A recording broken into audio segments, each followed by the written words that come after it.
Hello दोस्तों, स्वागत है आपका आपके अपने YouTube चैनल दिसार जीकेजीएस क्लासेस में। दोस्तों, आप सब लोग कैसे हैं? उम्मीद करते हैं आप सब लोग अच्छे होंगे, स्वस्थ होंगे, मस्त होंगे और अपनी तैयारी बेहतरीन तरीके से आप सभी कर रहे होंगे। दोस्तों, रेलवे ग्रुप डी एग्जाम को देखते हुए आज से हम आपके लिए स्टार्ट कर रहे हैं साइंस के प्रैक्टिस सेट। दोस्तों, जिसमें हम आपको यूथ की जो ये बुक है 101 एक्सप्रेस लाइन 1 जो बुक है, इसका प्रैक्टिस सेट हम आपको करवा रहे हैं, जिसमें आज हम आपको करवाने वाले हैं प्रैक्टिस सेट नंबर 1, जो कि आपकी railway ALP, group D, technician, NTPC exam के लिए बहुत ही महत्वपूर्ण होने वाली है और खास करके ग्रुप डी एग्जाम के लिए। दोस्तों, वीडियो अच्छा लगे वीडियो को लाइक कीजिए, शेयर कीजिए, कमेंट कीजिए। चैनल पे नए हैं चैनल को सब्सक्राइब करके बेल आइकन को प्रेस कर लीजिए पल पल की अपडेट के लिए। दोस्तों, हमसे जुड़ने के लिए, क्लास की अपडेट के लिए आप हमारा टेलीग्राम चैनल ज्वाइन कर सकते हैं। टेलीग्राम चैनल का लिंक मैंने डिस्क्रिप्शन बॉक्स में आपको दे दिया है। दोस्तों, आप कितने क्वेश्चन सही कर पाए ये भी कमेंट बॉक्स में आप जरूर बताइएगा, जिससे आपको पता चल पाए कि आप 25 क्वेश्चन में कितने क्वेश्चन सही कर पा रहे हैं। चलिए दोस्तों, देर ना करते हुए स्टार्ट करते हैं आज का अपना सेशन। पहला क्वेश्चन दोस्तों, किस भौतिक राशि का मात्रक जो है वोल्ट प्रति एम्पियर होता है? ऑप्शन ए है प्रतिरोध, ऑप्शन बी है धारा, ऑप्शन सी है कार्य या ऑप्शन नंबर डी है आवेश। तो दोस्तों, प्रतिरोध का मात्रक जो होता है ये क्या होता है? वोल्ट प्रति एम्पियर होता है। दोस्तों, हम जानते हैं V बराबर आई आर होता है। V बराबर आई आर सभी को पता होगा। तो V बराबर आई आर होता है, तो ये जो हो जाएगा, V हमारा वोल्टेज है, विभवांतर है, I हमारा धारा है और R क्या है? हमारा प्रतिरोध है। अब प्रतिरोध बराबर क्या करेंगे? तो प्रतिरोध बराबर क्या हो जाएगा? V अपॉन में I हो जाएगा। V अपॉन में I हो जाएगा, मतलब विभवांतर बटे धारा। विभवांतर का मात्रक क्या होता है? वोल्ट होता है। धारा का मात्रक क्या होता है? एम्पियर होता है। तो वोल्ट प्रति एम्पियर जो होगा इसका मात्रक होगा, तो ये प्रतिरोध का मात्रक हो जाएगा। धारा का मात्रक क्या होता है? तो एम्पियर होता है। कार्य का मात्रक क्या होता है? जूल होता है। आवेश का मात्रक क्या होता है? तो कूलाम होता है। ये सभी आपको याद रखना है। देखते हैं अगला क्वेश्चन। एक सेल के विस्फोट के बाद कई टुकड़े अलग अलग दिशाओं में उड़ जाते हैं। इस स्थिति में क्या संरक्षित रहता है? ऑप्शन ए स्थितिज ऊर्जा, ऑप्शन बी बल, ऑप्शन सी कार्य या ऑप्शन नंबर डी संवेग। तो दोस्तों, एक सेल के विस्फोट के बाद कई टुकड़े अलग अलग दिशाओं में उड़ जाते हैं। इस स्थिति में संवेग जो है ये क्या रहता है? संरक्षित रहता है। तो ऑप्शन डी इसका करेक्ट आंसर हो जाएगा। देखते हैं अगला क्वेश्चन। प्रकाश की गति अधिकतम निम्न में से किस माध्यम में होती है? दोस्तों, प्रकाश की गति जो है ये अधिकतम किस में होती है? तो निर्वात में होती है। किसमें? निर्वात में। हवा में नहीं होती, पानी में नहीं होती, कांच में नहीं होती। निर्वात में जो है हवा की गति क्या होती है? अधिकतम होती है। कितने क्वेश्चन आप सही कर पाए हैं ये भी आप कमेंट बॉक्स में जरूर बताइएगा। ठीक है, देखते हैं अगला क्वेश्चन। जब प्रकाश जल से होते हुए हवा में प्रवेश करता है तो उसकी या उसका डैश बदल जाती है। दोस्तों, जब प्रकाश जल से होते हुए हवा में प्रवेश करता है तो उसका क्या बदल जाता है आपको बताना है। ऑप्शन ए है आवृत्ति, ऑप्शन बी तरंग दैर्ध्य, ऑप्शन सी चाल या ऑप्शन नंबर डी रंग। तो इसका राइट आंसर बताइए क्या हो जाएगा? तो इसका राइट आंसर हो जाएगा ऑप्शन नंबर सी चाल। जब जब प्रकाश जल से होते हुए हवा में प्रवेश करता है तो उसकी चाल बदल जाती है। देखते हैं अगला क्वेश्चन। प्रिज्म द्वारा इनमें से किस रंग की प्रकाश किरण का विचलन अधिकतम होगा? तो प्रिज्म के द्वारा इनमें से किस रंग की प्रकाश किरण का विचलन अधिकतम होगा ये हमको बताना है। ऑप्शन ए है लाल, ऑप्शन बी पीला, ऑप्शन सी हरा या ऑप्शन नंबर डी बैगनी। तो इसका राइट आंसर हो जाएगा दोस्तों ऑप्शन नंबर डी बैगनी। बैगनी कल रंग की प्रकाश किरण का विचलन क्या होगा? सबसे अधिकतम होगा। सबसे कम किसका होगा? सबसे कम लाल का होगा। ठीक है, देखते हैं अगला क्वेश्चन। प्रत्येक 9 ओम के 3 प्रतिरोध समांतर क्रम में संयोजित है, उनका तुल्य प्रतिरोध ज्ञात कीजिए। दोस्तों, जब भी ऐसा क्वेश्चन आए कि समान मान के प्रतिरोध दिए गए हैं और समांतर क्रम में संयोजित है, तो आप डायरेक्टली याद रखिएगा समांतर क्रम में है तो हम डायरेक्टली एक फॉर्मूला याद रखेंगे, आर बाई एन होता है। यदि समांतर क्रम में पूछे तो आर बाई एन करना है, और अगर श्रेणी क्रम में समान मान के 3 प्रतिरोध दिए गए हैं तो एन इंटू आर आपको याद रखना है। अभी देखिए यहाँ पे प्रत्येक जो है 9 ओम के समान मान के 3 प्रतिरोध है। समान मान के हैं 3 9 ओम के मतलब समान मान के हैं और समांतर क्रम में है, तो हमको उनका तुल्य प्रतिरोध निकालना है। तो तुल्य प्रतिरोध क्या होता है? आर बाई एन होता है समांतर क्रम में। तो आर कितना है हमारे पास में? 9 ओम है, और एन कितना है हमारे पास में? तो 3 है। तो एन 9/3 कर देंगे तो 3 से काटेंगे 3 बार में, तो 3 ओम इसका राइट आंसर निकल के आ जाएगा। कितना? 3 ओम। यदि यही श्रेणी क्रम होता तो एन इंटू आर कर देते हैं, मतलब 3 इंटू 9 कर देते तो 27 निकल के आ जाता। देखते हैं अगला क्वेश्चन। एक परिणामित्र का कोर पटलित क्यों करते हैं? तो दोस्तों एक परिणामित्र का कोर पटलित क्यों करते हैं, इसका राइट आंसर आपको बताना है। तो इसका राइट आंसर हो जाएगा दोस्तों ऑप्शन नंबर सी, भंवर धारा हानि को कम करने के लिए एक परिणामित्र मतलब ट्रांसफार्मर का कोर हम पटलित करते हैं। देखते हैं अगला क्वेश्चन। निम्नलिखित में से अलेक्जेंडर ग्राहम बेल द्वारा किसका आविष्कार किया गया था। दोस्तों अलेक्जेंडर ग्राहम बेल के द्वारा किसका आविष्कार किया गया था। Option A telephone, option B bulb, option C radar या option number D rail engine. दोस्तों अलेक्जेंडर ग्राहम बेल के द्वारा जो है टेलीफोन का आविष्कार किया गया था। किसका, टेलीफोन का। देखते हैं अगला question.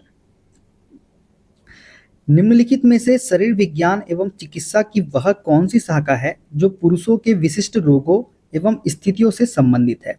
Option A andrology, option B एस्टाकोलॉजी, ऑप्शन सी बायो इकोलॉजी या ऑप्शन नंबर डी डेस्मोलॉजी। तो दोस्तों शरीर विज्ञान एवं चिकित्सा की वह शाखा जो पुरुषों के विशिष्ट रोगों एवं स्थितियों से संबंधित है, यह है हमारी एंड्रोलॉजी। कौन सी, एंड्रोलॉजी इसका राइट आंसर हो जाएगा। देखते हैं अगला क्वेश्चन। मानव नरों में मौजूद लिंग गुणसूत्र XY है, इनके बीच क्या अंतर होता है। तो दोस्तों मानव नरों में मौजूद लिंग गुणसूत्र XY है, इनके बीच मुख्य अंतर क्या होता है, बताइए इसका राइट आंसर क्या हो जाएगा। तो इसका राइट आंसर हो जाएगा दोस्तों ऑप्शन नंबर बी, X गुणसूत्र बड़ा होता है जबकि Y गुणसूत्र क्या होता है, छोटा होता है। तो इनके बीच यही अंतर है, तो बी इसका करेक्ट आंसर हो जाएगा। देखते हैं अगला question.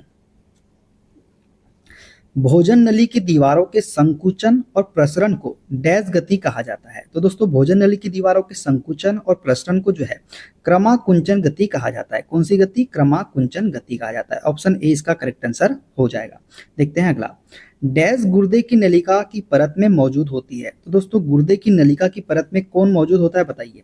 Columnar epithelium, parenchyma, क्यूबोइडियल epithelium या स्क्वेमस एपिथेलियम। तो दोस्तों गुर्दे की नलिका की परत में जो है क्यूबोइडल एपिथेलियम मौजूद होती है। कौन सी, ऑप्शन नंबर सी इसका करेक्ट आंसर हो जाएगा। देखते हैं अगला क्वेश्चन। मानव शरीर का कौन सा अंग अंडे को अंडाशय से गर्भाशय तक ले जाता है। तो दोस्तों इसका राइट आंसर आपको बताना है कि कौन सा अंग है जो अंडे को अंडाशय से गर्भाशय तक ले जाता है। ऑप्शन ए अंडाशय, option B fallopian tube, option C योनि या ऑप्शन नंबर डी लिंग। तो इसका राइट आंसर हो जाएगा दोस्तों option number B fallopian tube. Fallopian tube जो है दोस्तों ये अंडे को अंडाशय से गर्भाशय तक ले जाता है। देखते हैं अगला। निम्नलिखित में से कौन सी बीमारी जीवाणुओं के कारण होती है। ऑप्शन ए बड़ी माता, option B rabies, option C AIDS या ऑप्शन नंबर डी एंथ्रेक्स।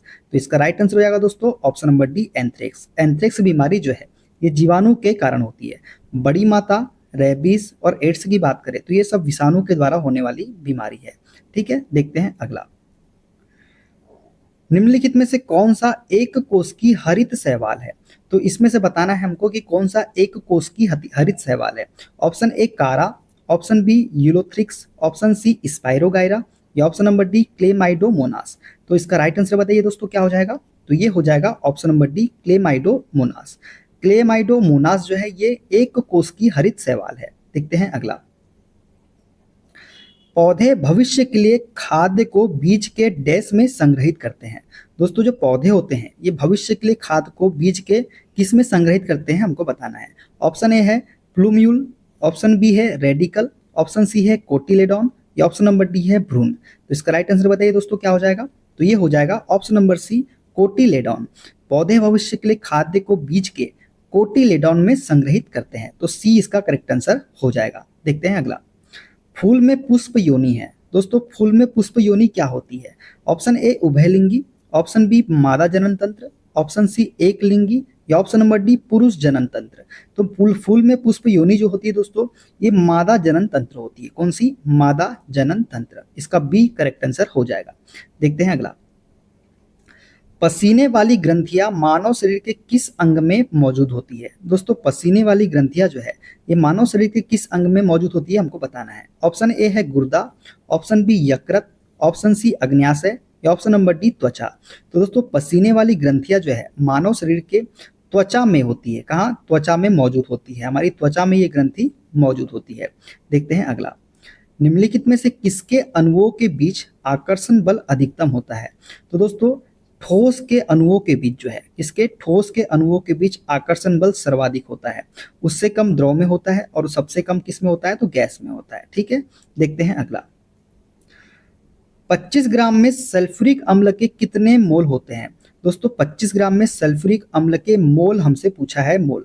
सबसे पहले तो मोल की संख्या अगर हमको निकालना है तो क्या पता होना चाहिए दोस्तों? मोल की संख्या बराबर होता है, मोल की संख्या बराबर होता है, मोल की संख्या बराबर होता है पदार्थ का ग्राम में भार, पदार्थ का ग्राम में भार, ग्राम में भार डिवाइडेड बाय पदार्थ का अनुभार। क्या होता है? पदार्थ का अनुभार।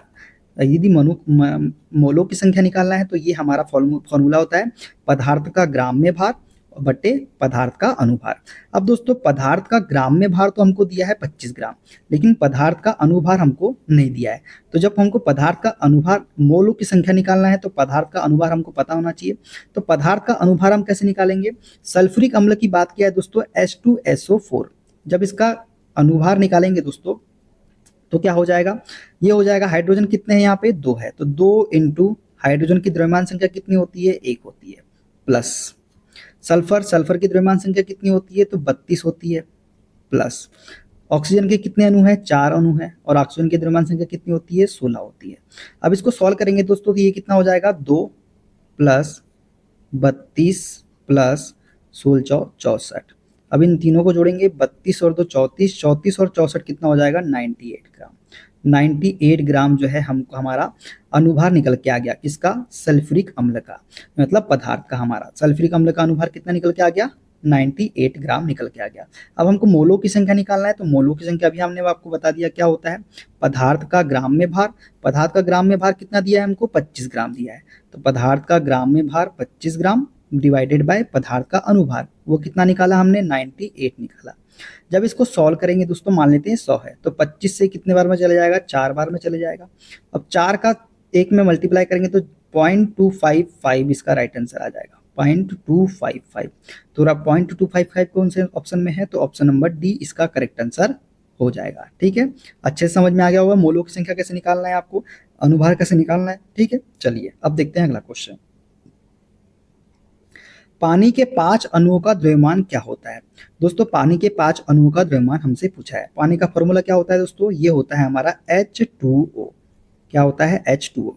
अब देखिए हाइड्रोजन कितना है हमारे पास में? 2 अणु है, और हाइड्रोजन की द्रव्यमान संख्या कितनी होती है? 1 होती है, प्लस ऑक्सीजन क्या है? ऑक्सीजन सिंगल है, और ऑक्सीजन की द्रव्यमान संख्या कितनी होती है? 16 होती है। ठीक है, तो ये कितना हो जाएगा? 2 इंटू 1, 1 हो जाए, 2 हो जाएगा, 2 प्लस 16 कितना हो जाएगा? 18। मतलब पानी के एक अणु का द्रव्यमान कितना निकल के आ गया हमारे पास में? 18 यूनिट निकल के आ गया। अब एक अणु का द्रव्यमान तो हमारा हमने निकल गया, तो हमको पूछा कितना है? 5 अणुओं का पूछा है, तो 18 में 5 का मल्टीप्लाई कर देंगे तो 18 पंचे 90, तो 5 अणुओं का द्रव्यमान कितना हो जाएगा? तो ये 90 यूनिट इसका राइट आंसर हो जाएगा, ऑप्शन नंबर बी वाला। ठीक है, इसी प्रकार से सभी का आपको निकालना है। ठीक है, याद रखिएगा। चलिए देखते हैं अगला क्वेश्चन। सबसे बाहरी ऑर्बिट में डैश में इलेक्ट्रॉन की संख्या एक समान होती है। Option A oxygen fluorine, option B arsenic bismuth, option C hydrogen helium, या ऑप्शन नंबर डी आर्गन और पोटेशियम। तो दोस्तों इसका राइट आंसर क्या हो जाएगा? सबसे बाहरी ऑर्बिट में आर्सेनिक और बिस्मिथ में इलेक्ट्रॉन की संख्या क्या होती है? एक समान होती है। किसमें? आर्सेनिक और बिस्मथ में। ठीक है, देखते हैं अगला question.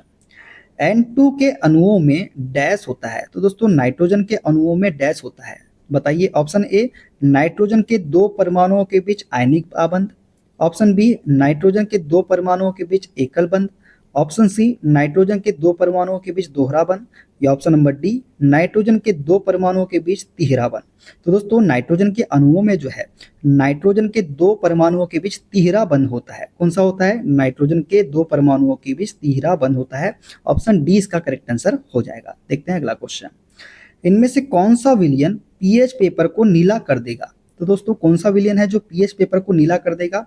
Option A sodium hydroxide, option B जठर रस, ऑप्शन सी नींबू का रस, या ऑप्शन नंबर डी हाइड्रोक्लोरिक अम्ल। तो इसका राइट आंसर बताइए दोस्तों क्या हो जाएगा? तो ये हो जाएगा option number A sodium hydroxide. Sodium hydroxide जो है ये पीएच पेपर को नीला कर देगा। देखते हैं अगला क्वेश्चन। शुष्क बर्फ क्या है? ऑप्शन ए ठोस carbon dioxide, option B NaCl स्फटिक, ऑप्शन सी -50 डिग्री सेल्सियस पर जमी बर्फ, या ऑप्शन नंबर डी ठोस H2O। तो दोस्तों शुष्क बर्फ क्या होती है? ये ठोस कार्बन डाइऑक्साइड होती है। क्या होती है? ठोस कार्बन डाइऑक्साइड होती है हमारी शुष्क बर्फ। तो दोस्तों इसका राइट आंसर क्या हो जाएगा? ऑप्शन नंबर ए वाला हो जाएगा। तो दोस्तों ये था हमारा प्रैक्टिस सेट नंबर 1। वीडियो कैसा लगा कमेंट बॉक्स में जरूर बताइएगा। वीडियो अच्छा लगे तो वीडियो को लाइक कर दीजिएगा, शेयर कर दीजिएगा, कमेंट कर दीजिएगा। चैनल पे नया है, चैनल को सब्सक्राइब करके बेल आइकन को प्रेस कर लीजिएगा। मिलते हैं अगले वीडियो में दोस्तों, अपना ख्याल रखिए। Okay, bye bye, take care.